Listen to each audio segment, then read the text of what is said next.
الحمدللہ رب العالمین والصلاة والسلام علی سید الانبیاء والمرسلین۔ اللہ رب العزت کا خوف بہت بڑی نعمت ہے۔ جس دل کے اندر اللہ پاک کا خوف سمو گیا، اس دل کے کیا کہنے۔ حضرت عبداللہ بن عمر رضی اللہ تعالیٰ عنہ سے یہ واقعہ نقل ہے کہ آپ ایک مرتبہ کسی سفر کے لیے جا رہے تھے، تو راستے میں آپ نے ایک قوم کو دیکھا کہ وہ آرام کر رہے تھے، تو آپ نے ان سے دریافت کیا کہ کیا آپ کے ساتھ کوئی حادثہ پیش آیا ہے کہ آپ آرام کر رہے ہیں؟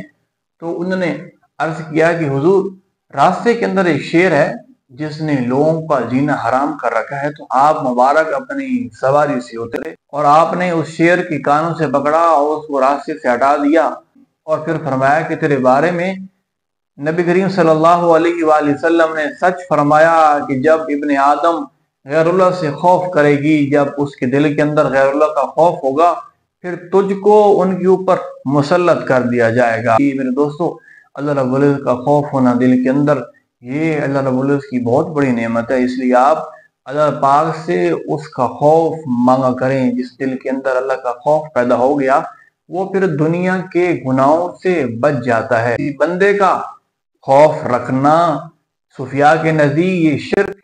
اس کے بارے میں حضرت سیدنا شیخ عبدالقادر جیلانی رضی اللہ تعالیٰ عنہ فرماتے ہیں کہ اے میری مرید، اے میرے ماننے والے، اگر تیرے دل کے اندر اللہ پاک کے خوف کے علاوہ کسی کا خوف ہے تو تو مشرک ہے۔ اس لیے میرے دوستو، صوفیاء کی تو یہ تعلیم ہے کہ آپ کے دل کے اندر اللہ پاک کے خوف کے علاوہ کسی کا خوف نہیں ہونا چاہیے۔ کسی بندے کا خوف اگر تم دل کے اندر رکھتے ہو تو یہ شرک ہے صوفیاء کے نزدیک۔ اس لیے اللہ پاک سے اس کا خوف مانگنا اللہ رب العزت کی جانب سے بندے کے اوپر بہت بڑی نعمت ہوتی ہے۔